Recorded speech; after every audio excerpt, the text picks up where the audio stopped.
Hello students, today I will discuss theorem 4 of matrices.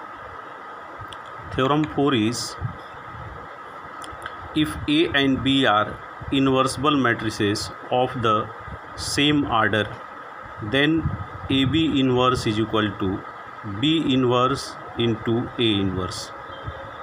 Solution: from the definition of inverse of a matrix, AB into A B inverse is equal to I. कल हमने आपको invertible matrix की definition बताई थी। If two matrix A and B are invertible then A B is equal to B A is equal to I के। यानी अगर two matrix का प्रोडक्ट आइडेंटिटी है तो इसका मतलब एक मैट्रिक्स दूसरे का इन्वर्स होता है। तो हमको प्रूव करना है A B inverse is equal to B inverse into A inverse. तो A B inverse left hand side में है, तो उसके लिए हम उसी डिफिनीशन के अकॉर्डिंग टू मैट्रिक्स का प्रोडक्ट मैट्रिक्स होता है। तो ए बी भी मैट्रिक्स है, ए बी इन्वर्स भी मैट्रिक्स है। वन मैट्रिक्स ए बी है, one matrix A B inverse है। ए बी का ए बी इन्वर्स इन्वर्स है, इसलिए इन दोनों का प्रोडक्ट आइडेंटिटी होगा। अब multiplying both side by A inverse, दोनों साइड में हमने ए इन्वर्स मल्टीप्लाई कर दिया लेफ्ट हैंड साइड में, तो हो जाएगा A inverse A B in bracket A B inverse is equal to A inverse I. अब यहाँ पर हम एसोसिएटिव लॉ लगा लेंगे और ए को बाहर निकाल लेंगे यहाँ से, तो ये होगा A inverse into A into B in bracket A B inverse is equal to A inverse. किसी भी मैट्रिक्स में आइडेंटिटी मल्टीप्लाई करने पर वही मैट्रिक्स आता है, तो A inverse I is equal to A inverse हो जाएगा। और यहाँ से जब हम ए को बाहर लेंगे, ए इन्वर्स ए लेंगे, तो किसी मैट्रिक्स में आइडेंटिटी मल्टीप्लाई करने पर, किसी मैट्रिक्स में उसी मैट्रिक्स का इन्वर्स मल्टीप्लाई करने पर आइडेंटिटी हो जाता है, तो ये आई हो जाएगा। तो I into B in bracket A B inverse is equal to A inverse. अब आई आइडेंटिटी मैट्रिक्स बी में मल्टीप्लाई है, तो ये क्या हो जाएगा, किसी मैट्रिक्स में आइडेंटिटी मल्टीप्लाई करने पर वही मैट्रिक्स आता है, तो ये बी हो जाएगा। तो B in bracket A B inverse is equal to A inverse. अब हमको राइट हैंड साइड में हमको बी इन्वर्स लाना है, इसलिए और बी को यहाँ से कैंसिल भी करना है, क्योंकि यहाँ लेफ्ट हैंड साइड में केवल ए बी इन्वर्स रखना है। तो multiplying both side by B inverse, तो हो जाएगा B inverse into B in bracket A B inverse is equal to B inverse A inverse. अब बी इन्वर्स बी क्या हो जाएगा, ये आइडेंटिटी हो जाएगा। तो I A B inverse is equal to B inverse A inverse. अब A B inverse में मैट्रिक्स आइडेंटिटी मैट्रिक्स मल्टीप्लाई होगा तो फिर वही मैट्रिक्स आ जाएगा, तो आई ए बी इन्वर्स हो जाएगा A B inverse is equal to B inverse A inverse. किसी भी मैट्रिक्स में आइडेंटिटी मल्टीप्लाई करने पर फिर वही मैट्रिक्स आ जाता है। अब इस थ्योरम का यूज़ करके आगे हम कुछ क्वेश्चन सॉल्व करेंगे। अब उसमें है inverse of A matrix by elementary operation. किसी भी मैट्रिक्स का इन्वर्स फाइंड करना एलिमेंट्री ऑपरेशन से, ये बहुत इंपॉर्टेंट टॉपिक है और इसका वन क्वेश्चन कोई भी 3x3 मैट्रिक्स का बोर्ड में जनरली पूछा जाता है। अब फर्स्ट पॉइंट है, in case after applying one or more elementary row operation on A equal to I A. अगर रो ऑपरेशन लगाना है तो हमको A equal to I A use करना है। In case after applying one or more elementary column operation on A equal to I A use. अगर हमको column operation लगाना है तो हमको A equal to A I use करना है। अगर हमको कॉलम ऑपरेशन लगाना है तो A equal to A I use करना होगा, ये ध्यान रखना है। रो ऑपरेशन लगाते हैं तो A equal to A equal to I A use करेंगे। अगर कॉलम ऑपरेशन लगा रहे हैं तो A equal to A I use करेंगे। थर्ड पॉइंट है कि if we are obtain all zeros in one or more column of the matrix A on left hand side then A inverse does not exist.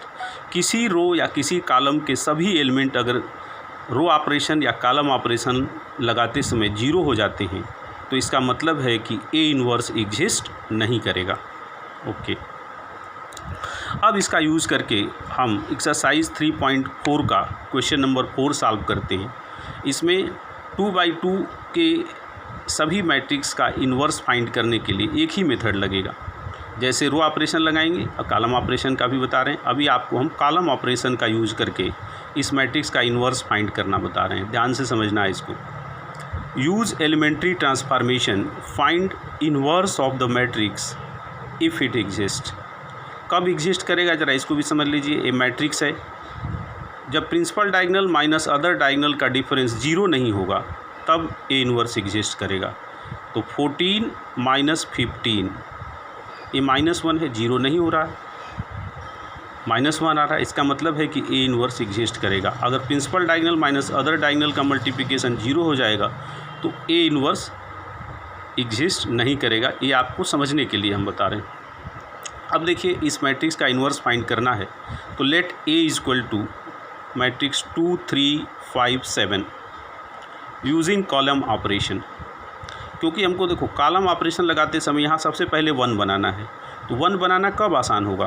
2 - 3 कर देते हैं, -1 बन जाएगा, फिर -1 से इसे मल्टीप्लाई कर देंगे, +1 बन जाएगा। तो यूजिंग कॉलम ऑपरेशन लगाना है तो क्या लिखेंगे? हम देख रहे हैं कि कॉलम यहाँ 1 बनाना जैसे आसान होगा वही रो ऑपरेशन से आसान होगा तो रो ऑपरेशन लगाएंगे, कॉलम ऑपरेशन से आसान होगा तो कॉलम।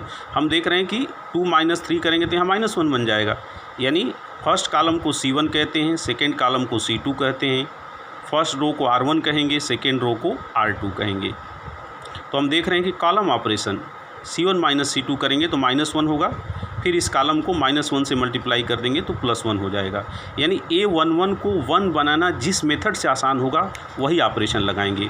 तो हम यहाँ देख रहे हैं कि कॉलम ऑपरेशन आसान है तो इसलिए हम कॉलम ऑपरेशन यूज़ कर रहे हैं।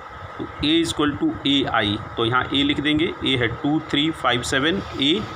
अब यहाँ आइडेंटिटी मैट्रिक्स लिखना है। जिस आर्डर का मैट्रिक्स A होगा, A जैसे है वैसे ही लिखेंगे यहाँ पे, और आइडेंटिटी मैट्रिक्स जिस आर्डर का मैट्रिक्स A होगा ये उसी आर्डर का आइडेंटिटी मैट्रिक्स होगा। अब देखिए, अब यहाँ सबसे पहले हमको 1 बनाना है। कैसे बनाना है? C1 change to C1 - C2। इस एरो को चेंज टू का साइन पढ़ते हैं। C1 change to C1 - C2। तो जिसमें चेंज है पहले उसको लिख लीजिए। चेंज किस में है? जिसमें चेंज है उसमें तो लिखिए क्या होगा, 2 - 3 -1, 5 - 7 -2। जिसमें नहीं चेंज है उसको लिखिए। इसमें नहीं चेंज है इस कॉलम में तो 3 7 हो जाएगा A। जो चेंज यहाँ करेंगे वही चेंज अब इस आइडेंटिटी में भी करेंगे। यानी C1 - C2 यहाँ भी करिए। 1 -0 1 हो जाएगा, 0 - 1 माइनस हो जाएगा। ठीक है। अब यहाँ पर हमको +1 बनाना है, क्योंकि हमको करना क्या है कि इस मैट्रिक्स को आइडेंटिटी बनाना है। इसको आइडेंटिटी यानी 1 0 0 1 बनाना है, और उसको आइडेंटिटी बनाते समय जो इसमें चेंज आएगा तो यही मैट्रिक्स A इन्वर्स बनेगा। ये ध्यान रखना है। तो हमने यहाँ पर +1 बना लिया। अब हमने क्या किया, इस कॉलम को -1 से मल्टीप्लाई कर दिया तो C1 चेंज टू -1 C1, यानी इस कॉलम के सभी एलिमेंट पॉजिटिव हो जाएंगे। 1 2 3 7, और फिर वही काम यहाँ करेंगे क्योंकि C1 में हमने -1 से मल्टीप्लाई किया है तो यहाँ भी -1 से मल्टीप्लाई करेंगे तो ये हो जाएगा -1 और ये +1। अब देखिए, हम कॉलम ऑपरेशन लगा रहे हैं तो रो वाइज आइडेंटिटी बनाते हैं। कॉलम ऑपरेशन लगा रहे हैं तो पहले यहाँ 1 बनाएंगे, फिर 0 फिर 0 फिर 1, यानी फर्स्ट रो में पहले आइडेंटिटी बनाएंगे फिर सेकेंड रो में। फर्स्ट रो का आइडेंटिटी का मतलब है 1 0 0 1। कॉलम ऑपरेशन लगा रहे हैं तो रो वाइज आइडेंटिटी बनाएंगे। अगर रो ऑपरेशन लगा रहे हैं तो column wise identity. Column wise identity का मतलब फर्स्ट कॉलम में आइडेंटिटी फिर सेकंड कॉलम में। फर्स्ट कॉलम में आइडेंटिटी का क्या मतलब है? 1 0 0 1। तो अब हमको सबसे पहले इस एलिमेंट को, ये जो एलिमेंट आपका 3 है तो इसको हमको 0 बनाना है। तो ये 0 कैसे बनेगा? इसमें 3 से मल्टीप्लाई करके माइनस कर दीजिए, यहाँ 0 बन जाएगा। तो यानी हम लिखेंगे C2 change to C2 - 3 C1। यहाँ हमको 0 बनाना है और ये 1 है, ये 3 है, तो इसमें 3 से मल्टीप्लाई करके माइनस कर दीजिए तो ये हो जाएगा। 3 से मल्टीप्लाई करके माइनस करिए, 3 - 3 ये 0 हो जाएगा। फिर इसमें 3 से मल्टीप्लाई करके माइनस करिए सेकेंड कॉलम से, तो 3 2 जा 6, 7 - 6 ये 1 हो जाएगा। अब C1 में कोई नहीं चेंज है तो उसको लिख दीजिए, तो ये हो गया 1 2।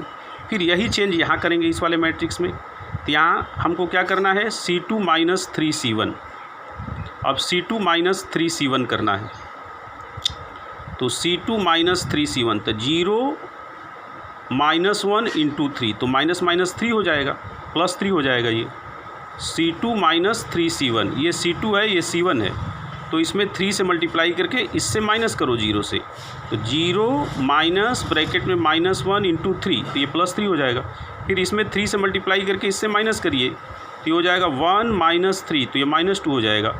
अब फर्स्ट कॉलम में कोई नहीं चेंज है, तो इसका चेंज यहीं लिख दीजिए, तो ये हो गया -1 + 1। ठीक है, अब क्या करना है, अब लिखिए अब हमको यहाँ आइडेंटिटी बन गया, अब यहाँ 0 बनाना है, तो 2 से मल्टीप्लाई करके इसमें इससे माइनस कर दीजिए, तो ये हो जाएगा 2 से मल्टीप्लाई करिए इसमें C2 में, यानी C1 change to C1 minus 2C2, C1 change to C1 minus 2C2, C2 में 2 से मल्टीप्लाई करके इससे माइनस करना है, तो अब इससे इसको माइनस करिए, तो ये हो जाएगा 1 माइनस 0 0, और 2 से मल्टीप्लाई करके C2 में इससे 2 से माइनस करो, तो ये होगा 2 माइनस 2, 2 माइनस 2, ये क्या बना, हमको पहले अब यहाँ 0 बनाना है, इसके बाद ये हो जाएगा 2 माइनस 2 0 हो गया ये, यानी हमने यहाँ 1 बनाया 0, अब यहाँ हमको क्या बनाना था, 0 बनाना था, तो इसमें 2 से मल्टीप्लाई करके माइनस कर दीजिए, तो ये क्या हो जाएगा, 2 से मल्टीप्लाई करके माइनस करो, तो हो जाएगा 1 माइनस 0 1, और फिर यहाँ 2 से मल्टीप्लाई करके माइनस करो, तो हो जाएगा 2 माइनस 2 0। अब यहाँ अपने आप 1 बन गया। अब जो ये चेंज किए हैं वो चेंज यहाँ भी करना है, तो अब यहाँ भी हमको क्या करना है, C1 में से C2 में 2 से मल्टीप्लाई करके माइनस करना है, तो -1 माइनस 6, 2 से मल्टीप्लाई करेंगे तो ये 6 हो जाएगा, फिर इससे इसको माइनस करेंगे तो हो जाएगा -1 माइनस 6, तो ये -7 हो गया। फिर इसमें 2 से मल्टीप्लाई कर दो तो ये -4 हो जाएगा, फिर इससे माइनस करिए तो -1 माइनस -4, तो +5 हो जाएगा। ये इसमें 2 से मल्टीप्लाई करके 1 से इसको माइनस करो तो ये क्या हो जाएगा, +5 हो जाएगा। तो ये आइडेंटिटी बन गया और ये मैट्रिक्स हो गया A इन ब्रैकेट 7 3 5 -2। तो ये तो आइडेंटिटी मैट्रिक्स है और A है, और इन दोनों मैट्रिक्स का प्रोडक्ट आइडेंटिटी मैट्रिक्स है। इसका मतलब क्या है, ये मैट्रिक्स A का इन्वर्स है। इसका मतलब है कि ये मैट्रिक्स इस मैट्रिक्स A का इन्वर्स है। तो I = क्या हो गया, A × A इन्वर्स। तो A इन्वर्स की वैल्यू क्या है, यही मैट्रिक्स है। Then A inverse = -7 3 5 -2। इस तरह से एलिमेंट्री ऑपरेशन का यूज़ करके आइडेंटिटी मैट्रिक्स फाइंड करते हैं। ओके।